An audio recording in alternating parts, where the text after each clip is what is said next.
ओम श्री परमात्मने नमः। ओम श्री गुरुभ्यो नमः। ओम श्री ऋषिभ्यो नमः। ओम श्री संस्कृताय नमः। असतो मा सद्गमय तमसो मा ज्योतिर्गमय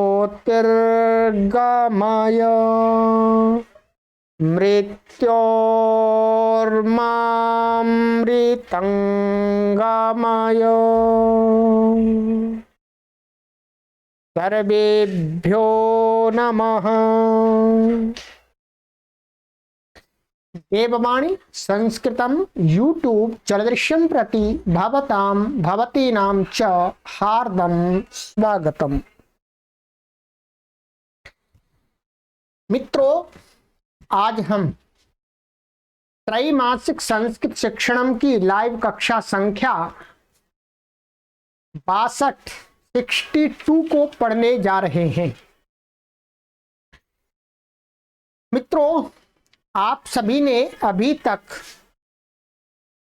61 कक्षाओं को पढ़ लिया है, 61 क्लासेस को पढ़ लिया है।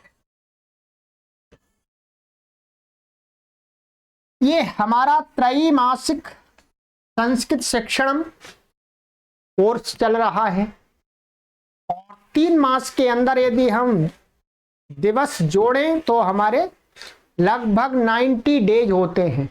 90 डेज के लिए हम लगभग आपको 90 क्लास दे रहे हैं, अर्थात 90 कक्षाओं का आपको ये कोर्स बना के दे रहे हैं।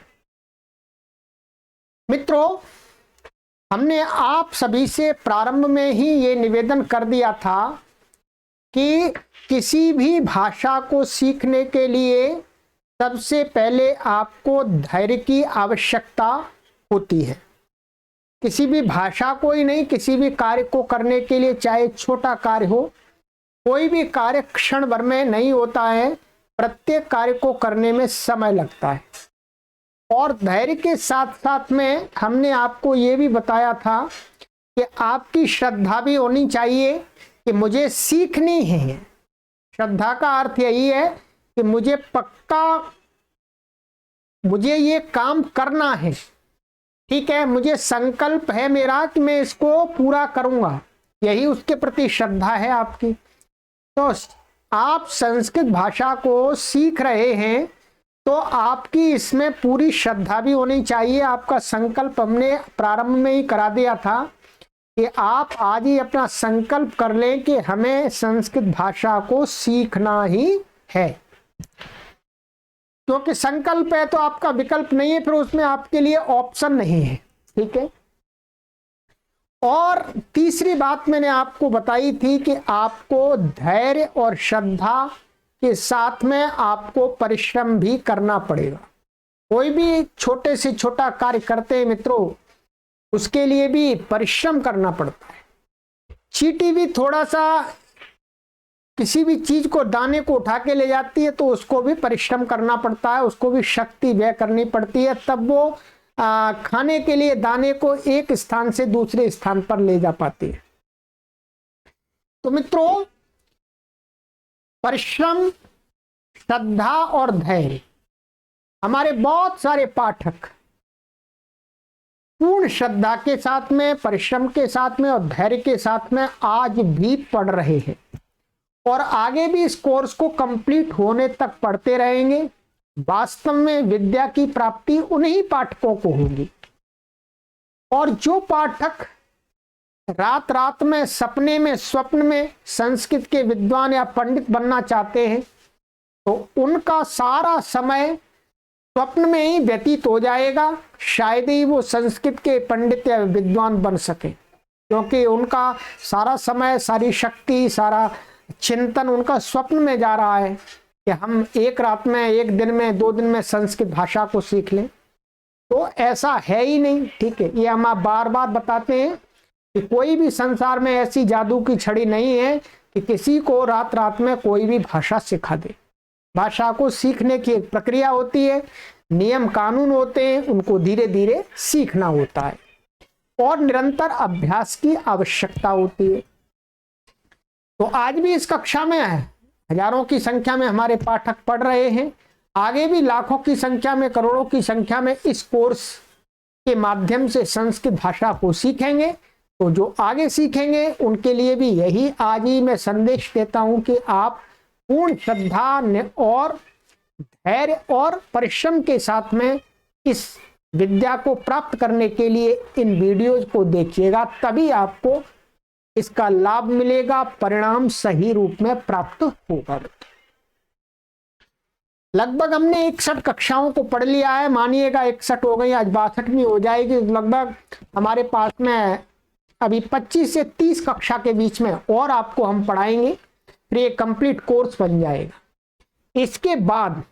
इसके बाद आपको और भी संस्कृत भाषा में अपनी गति करनी है, तो आपके लिए हमने बताया है कि हमारे पास में दूसरा कोर्स पूरा सेकंड लेवल का जो कोर्स है वो पूरा तैयार है एकदम। इसके पढ़ने के बाद हम आपको उसमें एंट्री करा देंगे। साथ साथ में आपको यह भी निवेदन करता हूं कि मित्रों, ये कोर्स में बिना पुस्तक की सहायता से प्राथमिक स्तर की संस्कृत भाषा को सीखने के लिए बना रहा हूं। परंतु आप सभी जानते हैं कि आपको यदि आगे संस्कृत भाषा को पढ़ना है, ठीक है, और अच्छी गति प्राप्त करनी है, तो पुस्तकों की तो सहायता आवश्यक होती है। तो सभी के लिए नहीं है, जो भी चाहते हैं तो उनके लिए मित्रों मैं यही कहूंगा कि यदि आप पुस्तक भी संस्कृत सीखने के लिए मंगाना चाहते हैं, इस कोर्स में भी आप सहायता ले सकते हैं उन पुस्तकों की। और जो सेकंड लेवल का जो कोर्स आपको दिया जाएगा, फिर आपको थर्ड लेवल का जो अंतिम कोर्स दिया जाएगा, उसमें भी ये पुस्तक काम आएंगी। ये 8 पुस्तकें हैं मित्रों संस्कृत भाषा को सिखाने की। इनकी मैंने वीडियो भी बना दी है, यहाँ प्लेलिस्ट में आप देखेंगे कि संस्कृत सीखने की सर्वश्रेष्ठ पुस्तक नाम का एक वीडियो बनाई है मैंने। उस प्लेलिस्ट में एक कॉलम बना हुआ है वैदिक और संस्कृत साहित्य का प्रचार प्रसार, इस प्रकार से कॉलम बना दिया। उसमें पुस्तकों की जानकारी की सूची मैं जो वीडियो बनाता हूं उसमें आपको मिलेंगी सभी। तो उसमें एक वीडियो आपको मिल जाएगी कि संस्कृत भाषा को सीखने के लिए सर्वश्रेष्ठ पुस्तकें। ये 8 पुस्तकें हैं मित्रों, ये 8 पुस्तकें हैं और डॉक्टर कपिल देव द्विवेदी जी द्वारा ये लिखी गई हैं। ये 5 पुस्तकें ये हैं, मैं आपको दिखा देता हूं इसलिए, क्योंकि ये कोर्स तो पूरा पुस्तक फ्री है, फिर भी हमारे बहुत सारे पाठक, सैकड़ों की संख्या में पाठक ऐसा विचार करते हैं कि पुस्तक मिल जाती तो और सहायता मिल जाती। तो स्वाभाविक है, पुस्तक होगी तो और ज्यादा आपको हेल्प मिलेगी। तो ये है संस्कृत शिक्षा भाग 1, 2, 3, 4, 5। ये बिल्कुल 0 लेवल से इसमें सिखाया गया है, ठीक है। और ये 5 पुस्तकें हैं और इसके अलावा फिर आपके लिए ये 3 पुस्तकें हैं, इनको भी मैं दिखा देता हूं आपको, ठीक है। ये 3 पुस्तकें हैं। ये प्रारंभिक रचनानुवाद कौमुदी है, ये रचनानुवाद कौमुदी है, ये प्रौढ़ रचनानुवाद कौमुदी है। ये अंतिम है, ये 3rd लेवल का जो कोर्स बनेगा आपको उसके लिए है, ठीक है। तो और इसके साथ साथ ये भी है कि इन सभी पुस्तकों की उत्तरमाला माने आंसर शीट आपको मैंने यहाँ YouTube पर उपलब्ध भी करा दी है। उत्तरमाला अभ्यास भी पढ़ाए गए इनके सारे, वो भी है, परंतु आपको उन अभ्यासों को पढ़ने की आवश्यकता नहीं है, ठीक है। आपके लिए तो मैं ये अलग से कोर्स बना रहा हूं, परंतु आपके पास में ये पुस्तक होंगी तो आप इनमें से कुछ चीजें देख करके सहायता लेंगे। जो मैं आपको सेकंड लेवल का जो कोर्स बता रहा हूं, उस कोर्स में मैंने आपको इस पुस्तक को पढ़ाया है, रचनानुवाद कौमुदी को। ध्यान दीजिएगा, सेकंड लेवल के कोर्स के लिए आपको ये पुस्तक पढ़नी होगी, ठीक है। तो ये पुस्तक का मैंने पूरा कोर्स रेडी कर दिया है उत्तर पत्रिका के साथ में। फिर उसके बाद में आपको ये प्रौढ़ संस्कृत को सिखाने के लिए, जो पूरा एकदम विद्वान और विदुषी बनाने के लिए, तो यदि आप इन पुस्तकों को मंगाते हैं तो आपको ये लाभ होगा कि आपको जो आगे पढ़ने वाले जो कोर्स में हम आपको प्रवेश कराएंगे उनमें ये पुस्तकें आपको कार्य आ जाएंगी, क्योंकि वो कोर्स आपको पुस्तक के माध्यम से ही पढ़ने होंगे, वो बिना पुस्तक के नहीं पढ़े जा सकते। तो जिन पाठक की इच्छा है कि हमें पुस्तक चाहिए संस्कृत सीखने की, तो मैं उनको यही निवेदन करूंगा कि आप इन 8 पुस्तकों को खरीदें, अथवा इन 5 को आप छोड़ भी सकते हैं, इन 3 को खरीद लीजिएगा, ये भी आपको पूरा सहयोग करेंगे। ठीक है, ये भी प्रारंभिक रचनानुवाद कौमुदी है, ये रचनानुवाद कौमुदी है, ये प्रौढ़ रचनानुवाद कौमुदी है। ठीक है, तो अब आपकी इच्छा है, आप इन 3 को खरीदें, अथवा इन 5 को खरीदें, अथवा इन 8 को खरीदें। ठीक है, ये बहुत ही कम मूल्य पर ये संस्कृत भाषा के प्रचार प्रसार के लिए प्रकाशित की गई है, तो इनका मूल्य भी बहुत न्यूनतम रखा गया है पब्लिकेशन की तरफ से, हम आपको उपलब्ध करा रहे हैं। चलिएगा, अब हम चलते हैं अपनी कक्षा की तरफ। ये थोड़ी सी जानकारी आपको आज मैंने दी है इस कोर्स के अंदर, क्योंकि हमारे बहुत सारे पाठकों की तरफ से ये निवेदन आया कि पुस्तक हो गुरुजी, पुस्तक हो, तो आज मैंने पुस्तक बता दी है। यदि पुस्तक आप मंगाना चाहते हैं तो इन्हीं पुस्तक को मंगाइएगा। ठीक है, और ये पुस्तक आपको कहाँ मिलेंगी? ये पुस्तक आपको इस वीडियो के डिस्क्रिप्शन में, इस वीडियो के डिस्क्रिप्शन में वेबसाइट का लिंक दिया गया है, devvanisanskritam.com। उस लिंक पर क्लिक करके आप इन पुस्तकों को ऑर्डर करके अपने घर पर ही बैठे बैठे न्यूनतम मूल्य पर मंगा सकते हैं। आपको कहीं जाना नहीं है, क्योंकि ये पुस्तकें हर जगह नहीं मिलती हैं। यहां पर मैं आपको दिखा भी देता हूं वेबसाइट, यहाँ वेबसाइट, इस वेबसाइट से आप इनको प्राप्त कर सकते हैं।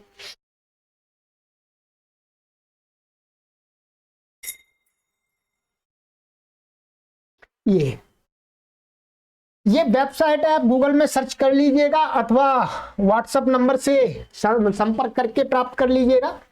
ये devvanisanskritam.com वेबसाइट है। ये इस वेबसाइट से आपको ये पुस्तकें आराम से उपलब्ध हो जाएंगी, ऑर्डर करके आप मंगा सकते हैं। ठीक है, ये आपकी सुविधा के लिए मैंने बताया है। चलिए मित्रों, अब कक्षा का आरंभ करते हैं। गत कक्षा में मैंने आपको गृह कार्य दिया था मित्रों, गृह कार्य दिया था। सबसे पहले अपने गृह कार्य का मिलान कीजिएगा। चलिएगा, नंबर 1, दुष्ट लोग सज्जनों को कष्ट देते हैं, तो दुष्टाः सज्जनान बाधन्ते। दूसरा अनुवाद है आपका, राजा दुष्टों को कष्ट दे, तो दे माने आदेश है, तो नृपाः दुष्टान बाधताम।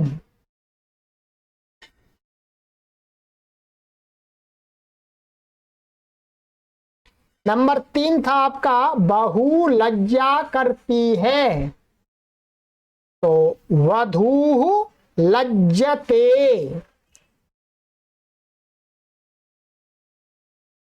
नंबर 4, हम अच्छे कार्यों के लिए यत्न करें,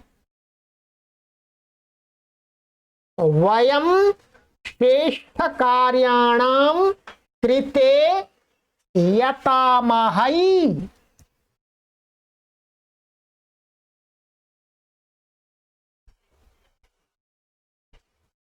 नंबर 5, आचार्य शिष्यों की प्रशंसा करे, आचार्याः शिष्यान् श्लाघताम। नंबर 6, तुम शंका करते हो, त्वं शंकसे।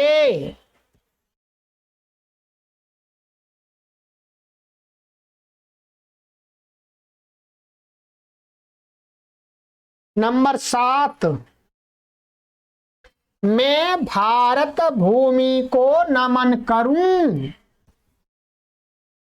तो अहम भारत भूमिम वंदई। ठीक है, करूं आदेशात्मक है। ठीक है, तो अहम भारत भूमिम वंदई। चलिएगा, ये आपके गृह कार्य का मैंने मिलान करा दिया मित्रों।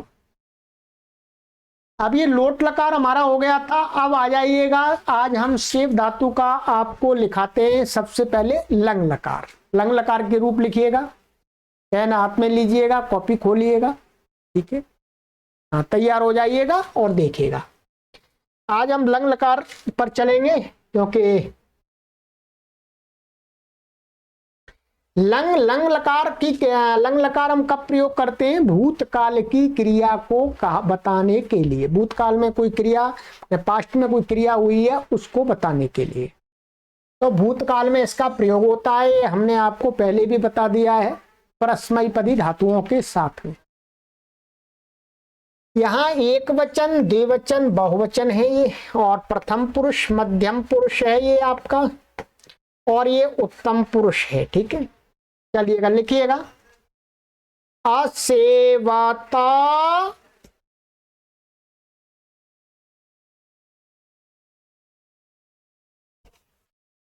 असेवेताम,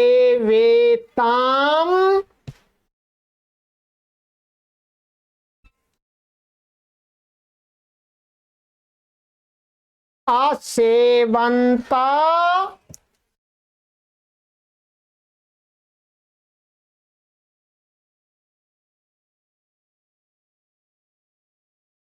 असेवथाः,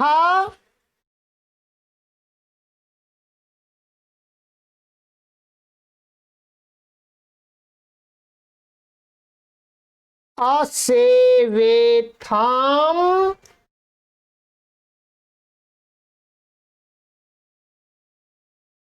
असेवध्वम्,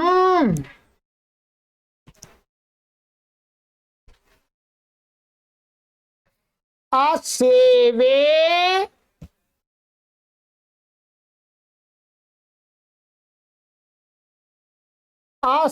असेवावहि,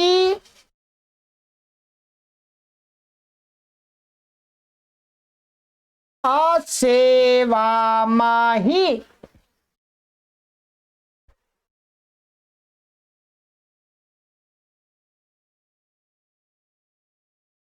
ठीक है, ये ध्यान देंगे, यहां पर ये असेवाता, ये आकार सहित वाला ता है, हलंत मत करिएगा इसको, क्योंकि परस्मयी पद में तो हलंत करते थे, यहाँ हलंत नहीं है, पूरा है असेवाता, ऐसे बोलना पड़ेगा। ठीक है, चलिएगा, 3 बार आपको बोल करके अभ्यास करा देता हूं, मेरे साथ बोलिएगा। ठीक है, जिस प्रकार से ध्यान से सुनते रहिएगा और बोलते रहिएगा साथ में। ठीक है, असेवता, असेवेताम, असेवंता, असेवथाः, असेवेथाम, असेवध्वम्, असेवे, असेवावहि, असेवामहि, असेवता, असेवेताम, असेवंता, असेवथाः, असेवेथाम, असेवध्वम्, असेवे, असेवावहि, असेवामहि। अब जल्दी से जल्दी बोलिएगा मेरे साथ। असेवता, असेवेताम, असेवंता, असेवथाः, असेवेथाम, असेवध्वम्, असेवे, असेवावहि, असेवामहि। बन गई बात, अब इसको याद कर लीजिएगा। ठीक है, चलिएगा, आप इसको बार बार सुन सकते हैं, ये तो आपके हाथ में कंट्रोल है वीडियो का। तो आप बाद में फिर दोबारा कर लीजिएगा, पीछे को फिर सुनिएगा, फिर दोबारा कर लीजिएगा, फिर सुनिएगा। ठीक है, ये यही तो अच्छा है ऑनलाइन में कि बार बार एक बात को आपको एक बार में समझ में नहीं आई, आप बात करना है तो बार बार उसको सुनते रहिएगा, किसी को पूछना नहीं है। ठीक है, ऑफलाइन में तो गुरुजी को 1 से 2 बार या 3 बार पूछ लिया तो गुरुजी नाराज हो जाएंगे, यहाँ तो नाराज होने की कोई बात ही नहीं है। आप पूछते रहिए, आप सुनते रहिएगा बार बार। ठीक है, चलिएगा। ये तो मित्रों हो गया आपका लंग लकार का रूप। अब लंग लकार का इसी के समान दूसरी धातुओं का रूप बनाने का भी जुगाड़ हमको सीखना पड़ेगा। चलिएगा, अब जुगाड़ पर आ जाइएगा।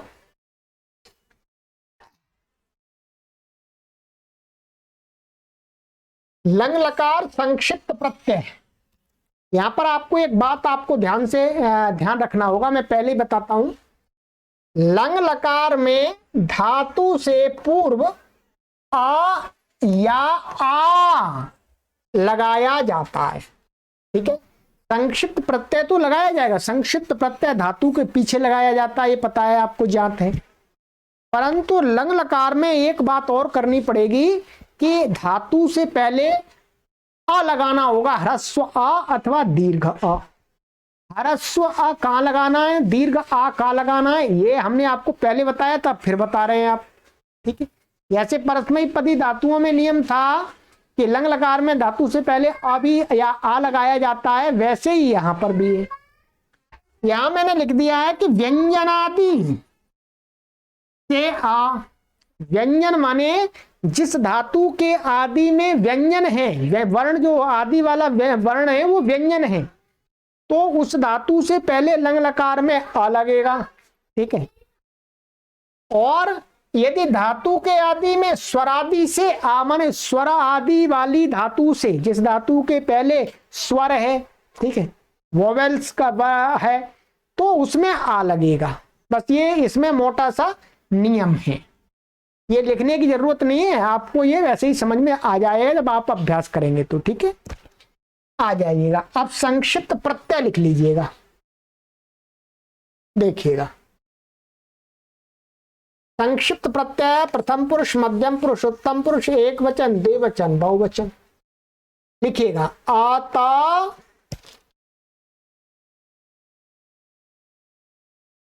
एताम, अंता,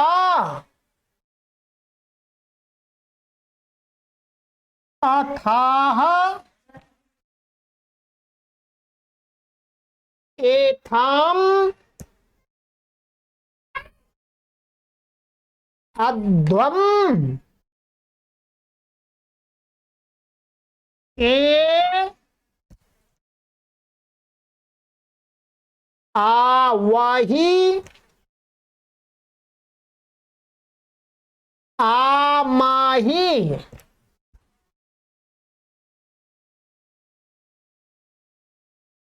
ठीक है, ये संक्षिप्त प्रत्यय धातु के पीछे लगेगा और आ पहले लगेगा। ठीक है, मैं आपको बता देता हूं, चलिएगा। मानिएगा आप सेव धातु आपने हमने अभी अभी बताया था, तो सेव का ये सेव धातु है। ठीक है, ये अब इसमें संक्षिप्त प्रत्यय आप जोड़ेंगे, अत प्लस अत जोड़ दीजिएगा। ठीक है, और इससे पूर्व में आ जाएगा। क्यों? क्योंकि ये सेव धातु का जो वर्ण है पहला वाला स, ये प्रथम वर्ण क्या है, व्यंजन है, तो इसलिए आ लगेगा। अब आप इसको देख लीजिए क्या बन गया, ये असेवत बन गया आपका। इसी प्रकार से आगे के भी जोड़ते जाइएगा। अब इतनी बात तो हर किसी को समझ में आ जानी चाहिए। ठीक है, और ये ध्यान रखिएगा, वीडियो को स्किप कभी मत कीजिएगा। यदि आपने वीडियो को स्किप किया तो आपकी पूरी कक्षा मिस हो गई है, आपने पूरी कक्षा को पढ़ने से आप चूक गए। को स्किप कभी मत कीजिएगा चीज को, क्योंकि एक एक चीज आगे क्रम से जुड़ी हुई लेकर के मैं चल रहा हूं। चलिएगा मित्रों, आइएगा, मैं आपको कुछ धातुएं लिखाता हूं और फिर आपको पीछे वाली धातुओं के भी बताऊंगा गृह कार्य। ये आपके लिए 5 धातु मैंने आज और नई लिखी है, लिखिएगा। 11वीं धातु लिखिएगा कूर्द। कूर्द धातु है, कूर्द का अर्थ होता है कूदना, टू जंप, कूर्द। दूसरी धातु है आपकी 12वीं मुद। मुद को क्या, मुद का अर्थ होता है प्रसन्न होना, ठीक है। पर ध्यान देंगे जब इसका रूप चलाएंगे तो मुद को क्या कर लेंगे, मोद कर लेंगे। जो संक्षिप्त प्रत्यय जोड़ेंगे वो मोद में जोड़ेंगे। मूल धातु ये है, परंतु व्याकरण के नियम से इसको जब रूप चलाते हैं तो क्या हो जाता है, मोद। मोद में इसका रूप संक्षिप्त प्रत्यय जोड़ करके चलाएंगे। मोदते, मोदेते, मोदन्ते, मोदसे, मोदेथे, मोदद्वे, मोदे, मोदावहे, मोदामहे, इस प्रकार से रूप चलाएंगे, ठीक है। ये ध्यान रखिएगा। 13वीं धातु है आपकी, तीसरी है वर्ध। वर्ध का अर्थ होता है बढ़ना, बढ़ना, टू ग्रो।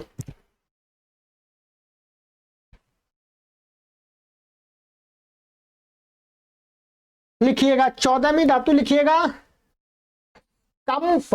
कंप का अर्थ होता है कांपना। कांपना तो जानते हैं, कंप कपी आना, ठंडी लगती है तब, अथवा कभी कोई डर जाता है तब कंप कपाता है, कंप। और 15वीं धातु है लाभ, प्राप्त करना।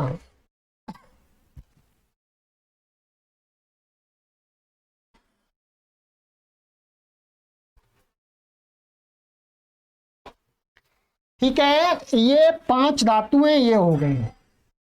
अब आपको गृह कार्य दे रहा हूं, देखिएगा गृह कार्य करेंगे आपको तभी कुछ आएगा सही। वास्तव में क्या करना है आपको, ये जो 5 धातु आज लिखाई है, इनका लटका, लोटका और लंका तीनों लकारों का रूप लिखना है, ठीक है। क्या लिखना है, लटका, लोटका, लंका, तीनों लकारों का रूप लिखना है, जो 3 बता दिए आप तक।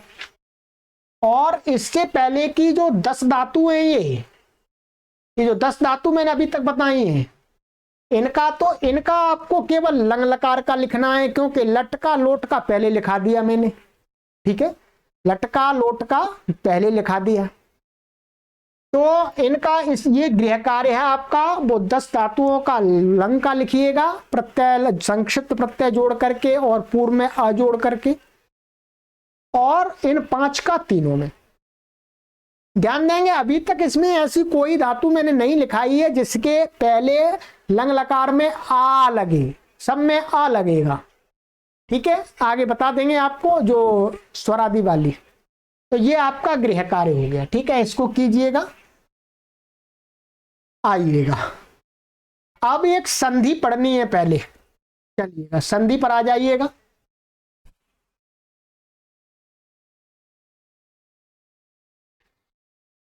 गत कक्षा में भी मैंने आपको एक संधि पढ़ाई थी, ष्टुत्व संधि, ठीक है, ष्टुत्व संधि। आज एक संधि है जश पदांत संधि। क्या, जश पदांत संधि, लिखिएगा।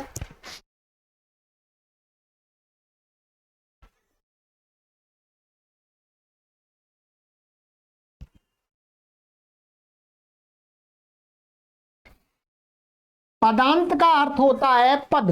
संस्कृत भाषा में जो पद होता है वो एक शब्द को पद बोलते हैं, अर्थात संस्कृत भाषा में प्रयोग करने के लिए तैयार जो शब्द होता है उसको क्या बोलते हैं, पद होता है। मैंने पहले भी बताया, जैसे मानिएगा ये रामः, ये पूरा शब्द है, इसको संस्कृत में प्रयोग कर सकते हैं, ठीक है। रामः ये क्या है, एक पद है। ऐसे ही रामम ये भी एक पद है, ये भी ऐसा भी इसका प्रयोग कर सकते हैं, ठीक है। और पठती ये भी एक पद है, ये क्यों ऐसा का ऐसा प्रयोग कर सकते हैं, ठीक है। आप इसका प्रयोग नहीं कर सकते, जैसे पठ, पठ का प्रयोग नहीं कर सकते, ये पद नहीं है। तो संस्कृत भाषा में माने एकदम रेडी बना हुआ जो तैयार शब्द है उसको हम प्रयोग कर सकते हैं, उसको क्या बोलते हैं, पद बोलते हैं, ठीक है। वो शब्द रूप भी हो सकते हैं, धातु रूप भी हो सकते हैं, कुछ भी हो सकते हैं, ठीक है।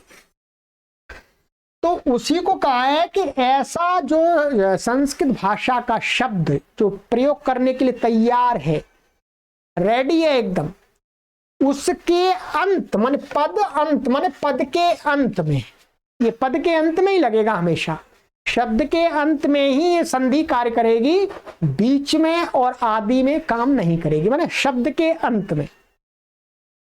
चलिएगा अर्थ लिखिएगा, अर्थ हो।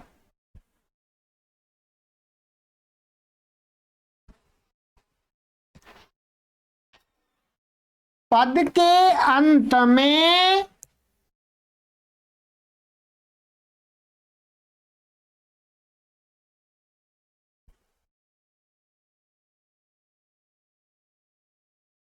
विद्यमान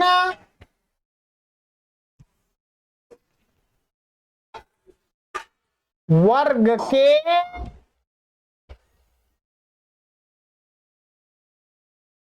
प्रथम अक्षर को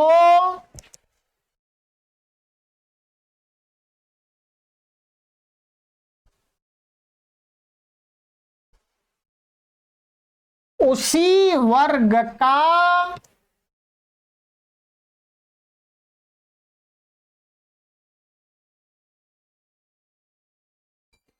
तृतीय अक्षर हो जाता है।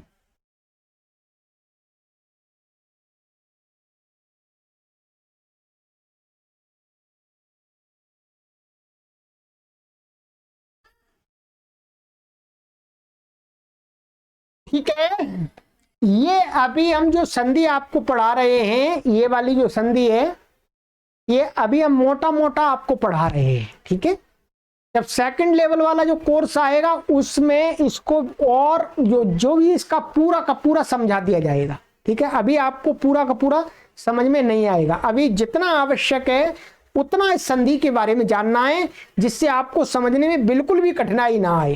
ठीक है, बिल्कुल भी कठिनाई नहीं आएगी और एकदम ये सही होगा। ठीक है, क्या है शब्द? पद माने शब्द है कोई, उसके अंत में, अंत में माने अंतिम जो वर्ण है, अंत में विद्यमान वर्ग, वर्ग माने 5 वर्ग हमने बताए हैं आपको, कवर्ग, चवर्ग, टवर्ग, तवर्ग, पवर्ग। ठीक है, क्या है? कवर्ग, चवर्ग, टवर्ग, तवर्ग, पवर्ग, ये 5 वर्ग हैं। 5 वर्गों में प्रत्येक वर्ग में 5-5 अक्षर हैं। जैसे कवर्ग में का, खा, गा, घा, ङ, चवर्ग में च, छ, ज, झ, ञ, टवर्ग में ट, ठ, ड, ढ, ण, और तवर्ग में त, थ, द, ध, न, और पवर्ग में प, फ, ब, भ, म। ये तो आपको मैंने शुरू में ही पढ़ा दिया है, वर्णोच्चारण शिक्षा जब पढ़ाई थी इस कक्षा में आगे शुरू में, परंतु फिर भी बार बार अभ्यास कराना पड़ेगा। तो कहा कि कोई भी शब्द हो, चाहे वो धातु रूप हो चाहे शब्द रूप हो, उसके अंत में यदि वर्ग का पहला अक्षर है, पहला अक्षर है तो उसको क्या हो जाएगा? उसी वर्ग का तीसरा अक्षर हो जाएगा। बस इतना है संधि है। ठीक, आइएगा मैं आपको दिखा देता हूं। ये मैंने आपके लिए लिखा है वर्ग के प्रथम अक्षर, और ये वर्ग के तृतीय अक्षर। ठीक है जी, वर्ग के प्रथम अक्षर हैं का, चा, टा, ता, प, यही है। वर्ग के तीसरे अक्षर हैं ग, ज, ड, द, ब। ठीक है, मानिएगा कवर्ग का जो कवर्ग है उसका तीसरा क्या है? ग, चवर्ग का ज, टवर्ग का द, टवर्ग का द, और तवर्ग का द, और पवर्ग का ब। ठीक है, यदि इनमें से कोई भी वर्ण शब्द के अंत में है, का है तो का को गा हो जाएगा, चा है तो ज हो जाएगा, ता है तो ड हो जाएगा, ता है तो द हो जाएगा, पा है तो ब हो जाएगा। बस ये आपको सिंपल संधि बता दिए मैंने। बस आइएगा अब इसको उदाहरण में देख लेते हैं। देखिएगा, यहां पर मैंने दिया है एक शब्द है वाक। वाक माने वाणी, ठीक है, वाक माने वाणी। वाक शब्द है ये पूरा तैयार शब्द है, ये प्रथमा विभक्ति एक वचन का रूप है। क्या? प्रथमा विभक्ति माने एक, एक माने प्रथमा विभक्ति एक वचन का रूप है। तो वाक शब्द है, शब्द के अंत में क्या है? का है। तो क्या बताया? शब्द के अंत में यदि वर्ग का पहला होगा तो उसी वर्ग का, अब ये क वर्ग का है तो क वर्ग का इसको तीसरा हो जाएगा, क्या बोलो, क्या हो जाए? वाग। ठीक है। अब आप शब्द में इसको, वाक्य में इसको वाग प्रयोग करेंगे। क्या करेंगे? वाग। कहीं पर आपको वाग दिखाई देता है तो आप कंफ्यूज्ड मत होइएगा, आपको समझ लेना है कि ये वास्तव में वाक शब्द है, वाक शब्द है। अब देखिएगा, जैसे वाक प्लस ईशाह, वागीशाह, वागीश बोलते हैं। वागीश का अर्थ वाणी का स्वामी, वाणी का पति, ठीक है। तो अब ये शब्द का अंत है तो चलिए का को गा हो गया, वागीशा बन गया। और ये अकेला प्रयोग करेंगे तो भी गा रहेगा, ध्यान दें, अकेला प्रयोग करेंगे तो भी, और या दूसरे शब्द के साथ मिलाकर के प्रयोग करेंगे तो भी। ऐसे अच्छ है, अच्छ प्लस अंता तो अजंता हो गया, तो ये च को जा हो गया, ठीक है। ऐसे ही जगत प्लस ईशा, जगदीशा, तो त को क्या हो गया जी? च को तो यहाँ जा हो गया था, और त को उसी का द हो गया, जगदीशा। ठीक है, चलिए आगे आपका उदाहरण, षट प्लस दर्शनम, तो क्या? षड दर्शनम, तो ट को क्या हो गया? ड हो गया, क्योंकि ये षट एक शब्द है, षट का अर्थ होता है 6, 6, तो षड दर्शनम। ऐसे ही सुप प्लस अंता, सुबंता, सुप, सुप ये व्याकरण का शब्द है, सुप, तो ये एक शब्द है, तो प अंत में, प को क्या हो गया? ब हो गया, तो सुबंता बन गया। ठीक है। आप चाहे किसी दूसरे शब्द के साथ जोड़ करके लिखिएगा, चाहे अकेला लिखिएगा, आप इन सभी को अकेला अकेला भी लिख सकते हैं। जैसे इसको आप शुभ ऐसे लिख सकते हैं, ये शुभ लिख सकते हैं, ठीक है। और क्या, ये प्राय करके ये इसी प्रकार के इसी तरह से हमें मिलते हैं, तो हमने उसी रूप में आपको दिखाया है, ठीक है। और ये ध्यान देंगे, शब्द के अंत में ही होना चाहिए, शब्द के बीच में नहीं होना चाहिए। जो भी मैंने आपको दिखाए ये अलग अलग शब्द हैं, स्वतंत्र शब्द हैं, ठीक है। ये एक एक शब्द हैं, यहां पर मिलाकर के दो दो शब्द लिख दिए हैं, ठीक है। चलिएगा, इस संधि को आप विशेष रूप से ध्यान रखेंगे, ठीक है। इसका वास्तविक जो व्याकरण की दृष्टि से संधि क्या है, इसको आपको सेकंड लेवल के कोर्स में आपको समझाया जाएगा, तब आपको झट झट समझ में आ जाएगा, कोई भी कठिनाई नहीं होगी, ठीक है। और अभी मैं समझाने लगूंगा आपको उस तरीके से, तो आपको बहुत कठिनाई होगी, और सार निकल के यही आएगा। तो मैंने आपको सार सार समझा दिया है, तो सार में ही आपको लाभ है। चलिएगा, ये हो गई संधि मित्रों आपकी एक। अब आ जाइएगा शब्द रूप। शब्द रूप हमारे चल रहे हैं, शब्द रूप भी निरंतर चलते रहेंगे, क्यों? शब्द रूप तो आपके संस्कृत भाषा के प्राण है, ठीक है, बिना उनके तो कुछ भी नहीं है। मैंने आपको काफी शब्द अभी तक करा दिए, राम के रूप याद करा दिए, लता के करा दिए, जल के करा दिए, अग्नि के करा दिए, मति के करा दिए, वारी के करा दिए, नदी के करा दिए, गुरु के करा दिए, धेनु के करा दिए, मधु के करा दिए, वधु के करा दिए, ठीक है। दीर्घ उकारांत स्त्रीलिंग शब्दों के रूप तक मैंने आपको स्मरण करा दिया है, आपने भी स्मरण कर लिया है। आज हम चलते हैं ऋकारांत पुल्लिंग, माने ह्रस्व ऋकारांत पुल्लिंग शब्द बहुत प्रयोग होता है, बहुत, हिंदी में भी बहुत प्रयोग होता है, ये मानिएगा, ठीक है। इसके लिए शब्द है हमारा कर्त्री।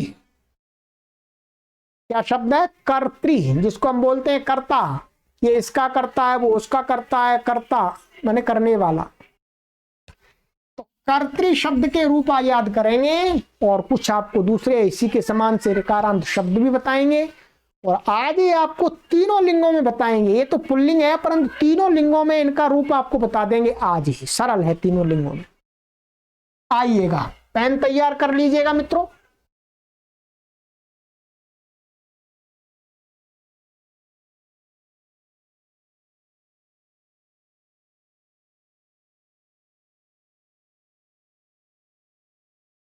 चलिए, कर्तृ का अर्थ होता है करने वाला, इसको बोलते हैं डूअर बोलते हैं, ठीक है, करने वाला। ऋकारांत पुल्लिंग के रूप याद कर रहे हैं अभी हम, ठीक है, ह्रस्व ऋकारांत पुल्लिंग शब्द। मूल शब्द ये है, इसका संस्कृत में प्रयोग करते हैं रूप चला करके। ये प्रथमा विभक्ति, द्वितीया, तृतीया, चतुर्थी, पंचमी, षष्ठी, सप्तमी और बोलो संबोधन। चलिएगा, लिखना आरंभ कीजिएगा। कर्ता,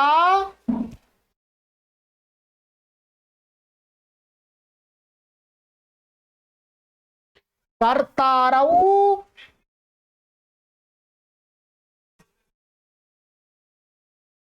कर्तारः,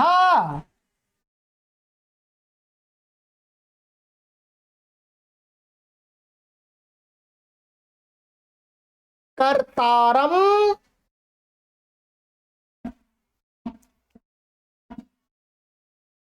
कर्तारौ, कर्तृन, ये दीर्घ रही है, कर्तृन,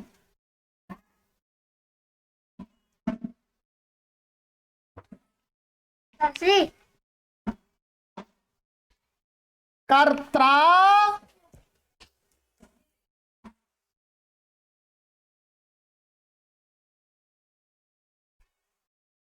कर्तृभ्याम,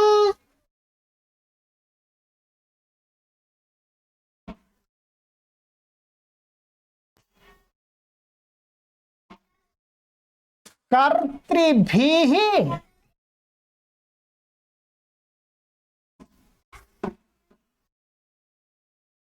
कर्त्रे,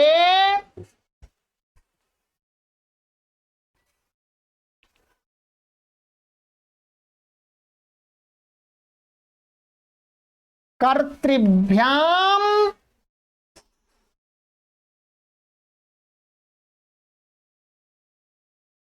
कर्तृभ्यः,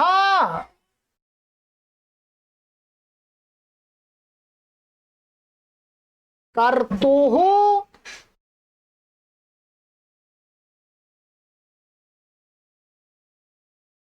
कर्तृभ्याम,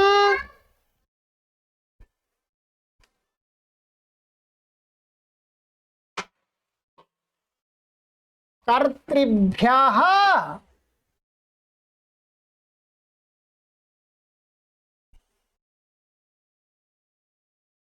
कर्तुः,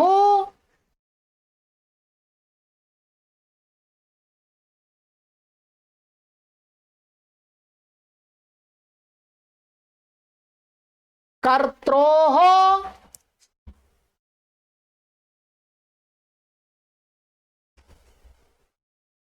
कर्तॄणाम,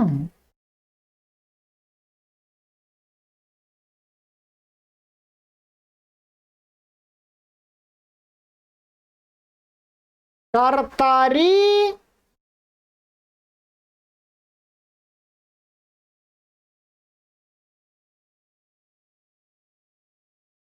कर्त्रोः,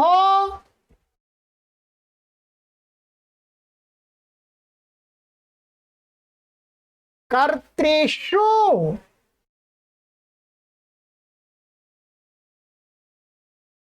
हे कर्ताः,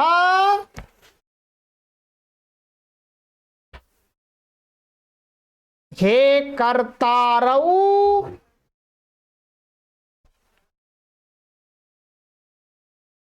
हे कर्तारः,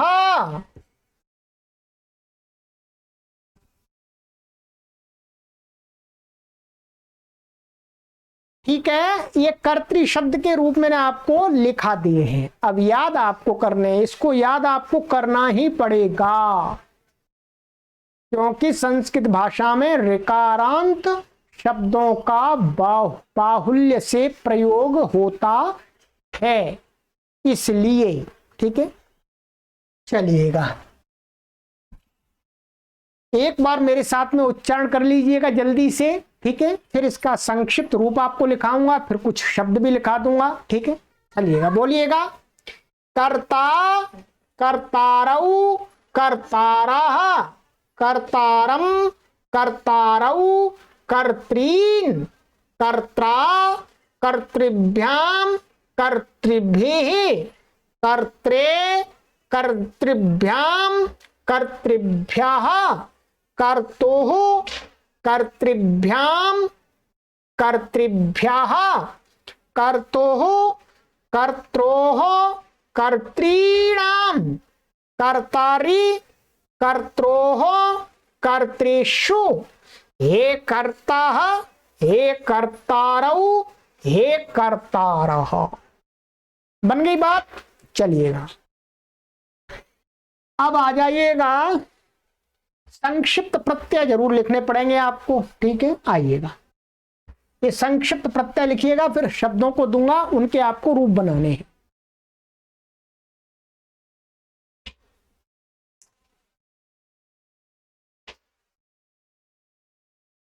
लिखिएगा संक्षिप्त प्रत्यय।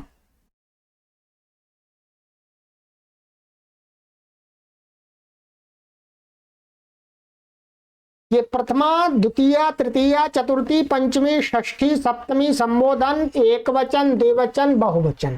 ठीक है, चलिएगा, लिखिएगा।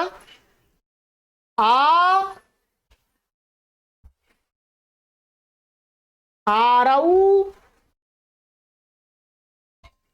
आरह, आरम, आरऊ, रीन। ये दीर्घ है, ध्यान देंगे, दीर्घ री है, रीन। रा, ऋभ्याम,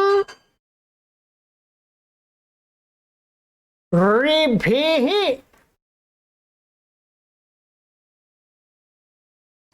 रे, ऋभ्याम, ऋभ्यः,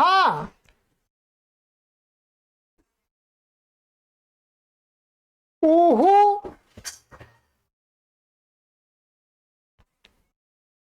ऋभ्याम, ऋभ्यः,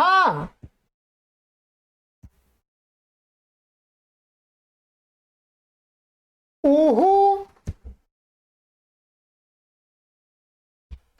रोह, रीणाम, आरी, रोह,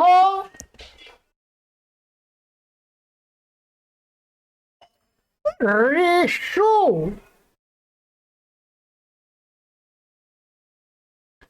आहा, आरऊ, आरह।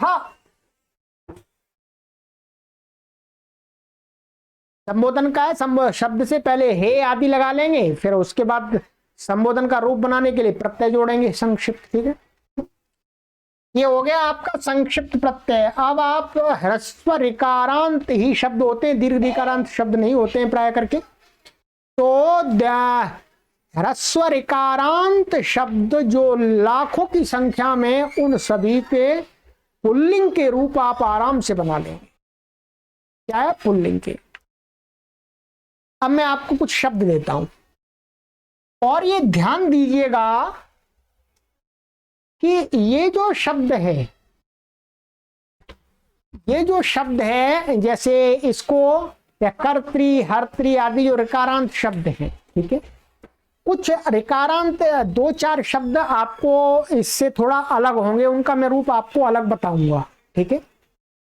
तो क्या है, प्राय करके सारे शब्द ऋकारांत ऐसे ही होते हैं, ठीक है, जिनके अंत में क्या होता है, त्रि होता है, त्रि, जिनके अंत में क्या होता है, बोलो, त्रि, त्रि।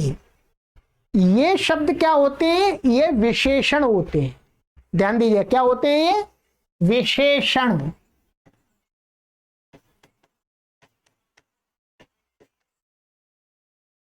ये जो जिनके अंत में त्रि आपको दिखेगा, ये शब्द कैसे होते हैं, विशेषण। 2-4 शब्दों को छोड़ करके सारे जो जिनके अंत में त्रि दिखेगा, वो सारे शब्द क्या होते हैं, विशेषण।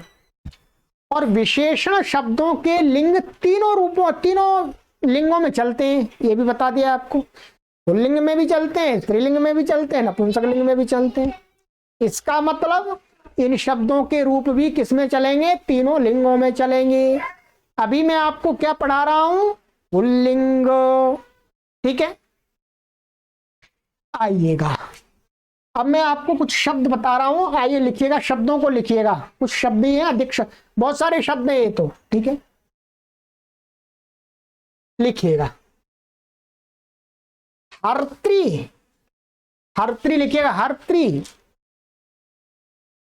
हर्त्री का अर्थ होता है ले जाने वाला, किसी चीज को ले जाने वाला, किसी को भी ले जाने वाला हर्त्री होता है, अथवा हरण करने वाला, हरण भी ले जाकर के होता है, ठीक है। धर्त्री, धर्त्री का अर्थ होता है धारण करने वाला, धर्त्री।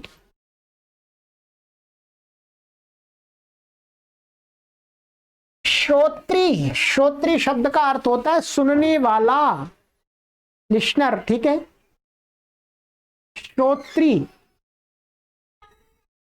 वक्त्री, वक्त्री का अर्थ होता है बोलने वाला, जो वक्ता बोलते हैं, वक्ता, वक्त्री, मूल शब्द क्या है, वक्त्री। गंत्री, गंत्री का अर्थ होता है जाने वाला।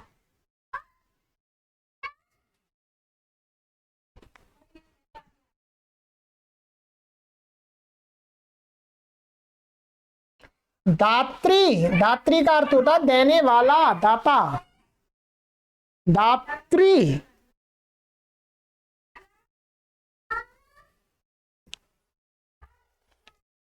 भोक्त्री, भोक्त्री का अर्थ होता है खाने वाला, खाने वाला हो ना, भोग करने वाला। चलिएगा, ये और है अध्येत्री, अध्येत्री का अर्थ होता है पढ़ने वाला, अध्येता बोलते हैं, मूल शब्द क्या है, अध्येत्री। दृष्टि, दृष्टि का अर्थ होता है देखने वाला, जिसको दृष्टा बोलते हैं। ज्ञात्री, ज्ञात्री का अर्थ होता है ज्ञाता, जानने वाला।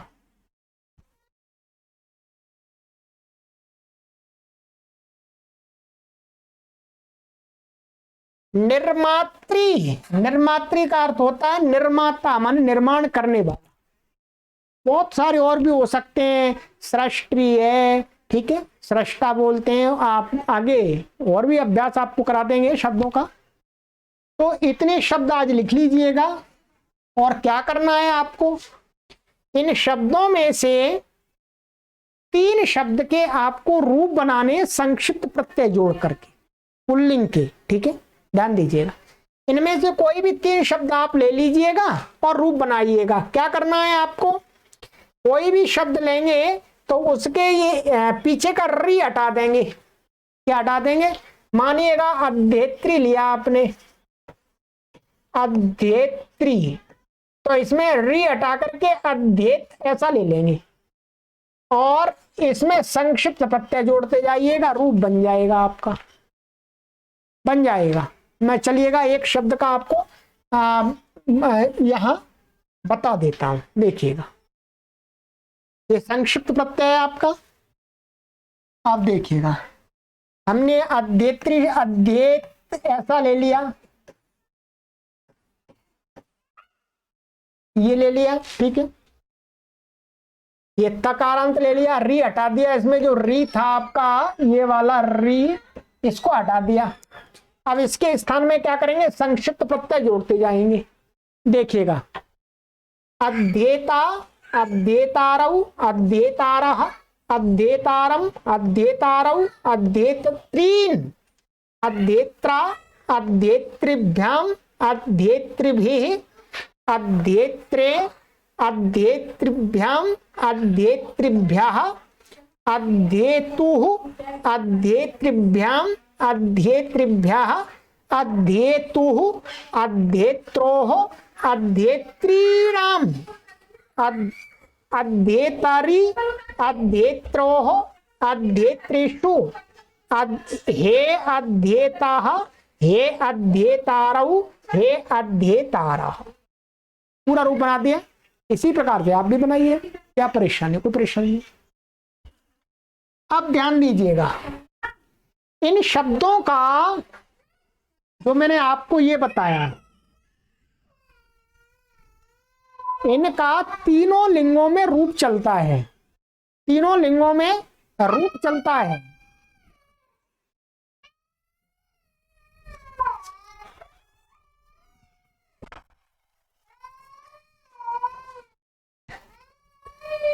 तीनों लिंगों में रूप चलता है, तो ये तो पुल्लिंग में बता दिया, और मैं आपको आज ही बता देता हूं, सरल है इसलिए। नपुंसक लिंग में और स्त्रीलिंग में कैसे चलेगा, यदि कर्ता कोई पुरुष है तो कर्ता बोलते हैं, और कोई नपुंसक लिंग है तो उसके कैसे रूप चलेंगे, तो उसमें आपको कुछ भी अंतर नहीं करना। क्या करना है, केवल और केवल ये प्रथमा और द्वितीय विभक्ति में रूप बदल जाते हैं, बस। बाकी का नीचे का जो रूप है ये नपुंसक लिंग में और पुल्लिंग में समान होता है, समान होता पूरा। तो आइएगा, मैं आपको नपुंसक लिंग का संक्षिप्त प्रत्यय लिखा देता हूं, फिर आप अपने आप बना सकते हैं। आइएगा, नपुंसक लिंग का संक्षिप्त प्रत्यय लिखिएगा। प्रथमा और द्वितीय का लिखना, बाकी का तो पुल्लिंग के समान है, ठीक है। लिखिएगा, नपुंसक लिंग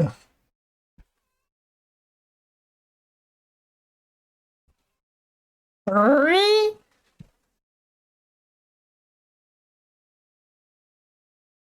ऋणी, ऋणी,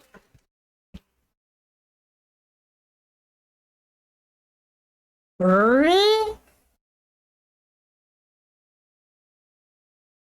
ऋणी, ऋणी। क्या है, क्योंकि इसमें तो प्रथमा और द्वितीय में समान ही है। नपुंसक लिंग में प्राय करके प्रथमा विभक्ति और द्वितीय विभक्ति में समान ही रूप होता है, ठीक है। तो इसलिए समान ही प्रत्यय है। आप प्रथमा के लिए आप याद कर लीजिएगा। अब देखिए, कर्तृ शब्द का नपुंसक लिंग में आप बनाएंगे तो क्या बनेगा, इसमें री हटा दीजिएगा, क्या बने, क्या रह जाएगा, कर्त, ऐसा। अब इसमें संक्षिप्त प्रत्यय जोड़ते जाइएगा, कर्तृ, कर्तृणी, कर्तृणी, कर्तृ, कर्तृणी, कर्तृणी, ये दीर्घ वाला री है, ठीक है। बन गया रूप, इतना लिख सकते हैं आराम से। बाकी का शेष पुल्लिंगवत माने तृतीया से संबोधन तक सारा कर्ता के उसके समान चलेगा, पुल्लिंग के समान। तो इनमें से आपको क्या करना है, एक शब्द का, इस कर्तृ शब्द का आपको नपुंसक लिंग में पूरा रूप लिखना है। ये गृह कार्य ध्यान रख लीजिएगा, गृह कार्य नपुंसक लिंग में एक का अभ्यास कर लीजिएगा। नपुंसक लिंग का बता दिया, ये विशेषण है तो स्त्री, यदि कोई कार्य करने वाली स्त्री होगी तो उसको क्या बोलते हैं, कर्तृ। उसका तो कुछ करना ही नहीं है आपको, क्या करना है, एक तरीका बता दिया मैंने आपको। जो भी ये शब्द हैं कर्तृ हर्तृ, इनमें क्या कर लेते हैं, ई जोड़ देते हैं पीछे। जैसे मानिएगा ये कर्तृ शब्द है और हमने यहां ई जोड़ दिया, क्योंकि स्त्रीलिंग को कह रहे हैं इसलिए ई जुड़ेगा यहां पर। अब देखिएगा, आपको मैंने संधि पढ़ा दी है, इको यणची। क्या मैंने यण संधि पढ़ाई थी आपको, यण संधि, ये यण संधि पढ़ाई थी मैंने आपको। यहां यण संधि लग जाएगी तो री को क्या हो जाएगा, र हो जाएगा। आप अब पीछे से देखिएगा, अभ्यास कीजिएगा। तो ये क्या बनेगा, हर जगह ई जुड़ेगा तो री को र हो जाएगा, कर्तृ बन जाएगा। क्या बन जाएगा, कर्तृ।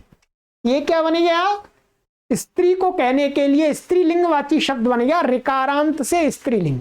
ठीक है, हमेशा हर शब्द से ऐसा ही करना है। जैसे हर्त्री है तो हर्त्री का क्या बन जाएगा, हरत्री, ऐसा। ठीक है, पर अध्येत्री है तो क्या बन जाएगा, अध्येत्री। ठीक है, या ऊपर र नहीं आएगा क्योंकि है ही नहीं वहां पर, अध्येत्री है, ऊपर र नहीं, अध्येत्री। ठीक है, ऐसे ही दृष्टि, दृष्टि हमने आपको बताया, दृष्टि देखने वाली। ठीक है, तो ये ईकारांत बनेंगे सारे शब्द। ठीक है, ईकारांत बनेंगे, और इसके ईकारांत बनने के बाद में फिर कुछ रूप चलाना ही नहीं है आपको। क्या चलाना है, नदी के समान रूप चलाना है। कैसा, नदी के समान। नदी का रूप तो मैंने आपको याद करा दिया है, क्योंकि अब ये ईकारांत बन गया, दीर्घ ईकारांत स्त्रीलिंगवाची शब्द बन गया, तो नदी के समान इसका रूप चलेगा। नदी के रूप मैंने आपको याद करा दिए हैं पहले, और बनाना भी सिखा दिया था। संक्षिप्त प्रत्यय भी आपको दिखा दिए हैं। ये संक्षिप्त प्रत्यय उसमें जोड़ते जाइएगा। जैसे नदी, माने कर्तृ शब्द बना लिया आपने। अब कर्तृ बना लिया आपने, ये मूल शब्द, ये कर्तृ, ऐसा। ठीक है, अब संक्षिप्त प्रत्यय जोड़ते हैं तो क्या नियम बताया कि अंतिम इसको हटाना पड़ता है, अंतिम वर्ण को। तो क्या ई हट जाएगा तो क्या बचेगा, कर्त्रा, ऐसा बचेगा। अब इसमें संक्षिप्त प्रत्यय जोड़ते जाइएगा। कर्त्र तो कर्त्री, कर्त्र्यौ, कर्त्र्यः, कर्त्रीम, ये मैंने वहां पर रूप लिखा हुआ है, यहां पर मैं आपको दिखा देता हूं, आपके लिख दिया है। ठीक है, ये देख लीजिएगा, एक शब्द का मैंने आपके लिए लिख दिया है, ये देखिएगा।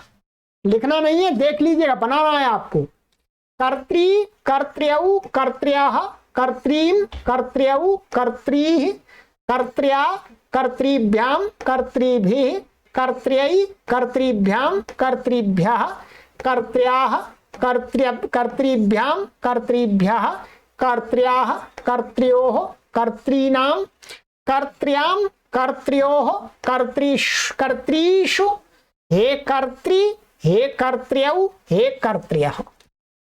ठीक है, ये मैंने आपको यहां दिखा दिया। अब आपको बनाना है, क्या करना है आपको, अब गृह कार्य आपको यही दे रहा हूं। ये जो इनमें से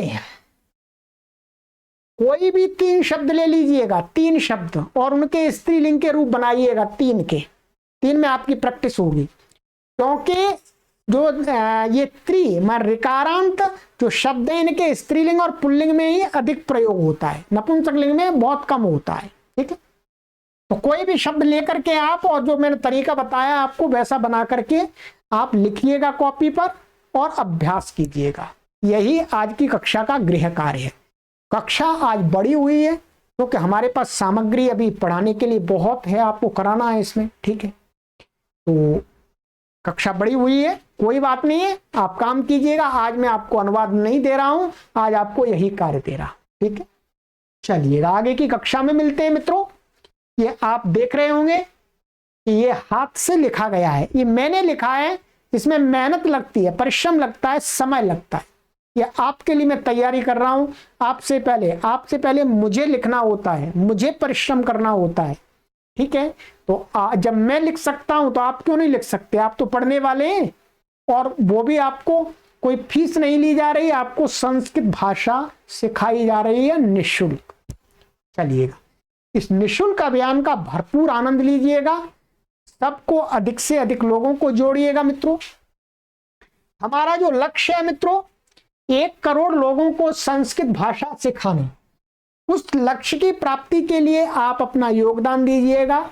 देववाणी संस्कृतम यूट्यूब चैनल से अधिक लोगों को जोड़िएगा, तभी इस लक्ष्य की पूर्ति होगी और संस्कृत भाषा का सही रूप में गांव-गांव तक प्रचार हो पाएगा मित्रों। तो ये हमने लिखा है, और आप चैनल को सब्सक्राइब नहीं किया है तो अभी सब्सक्राइब कर लीजिएगा और घंटी को ऑन अवश्य कर लीजिएगा, जिससे आपको प्रत्येक कक्षा का नोटिफिकेशन सूचना प्राप्त होती रहे और आपकी सभी कक्षाएं जो आप पढ़ना चाहते हैं उनको पढ़ते रहें, कोई कक्षा आपकी मिस ना हो। चलिएगा मित्रों, ये देववाणी संस्कृतम ई गुरुकुलम के अन्य भी सोशल प्लेटफॉर्म्स हैं, इन सभी से जुड़ जाइएगा। सभी पर आपको संस्कृत शिक्षण की सामग्री प्रतिदिन शेयर की जाती है। सर्वेभ्यो नमः।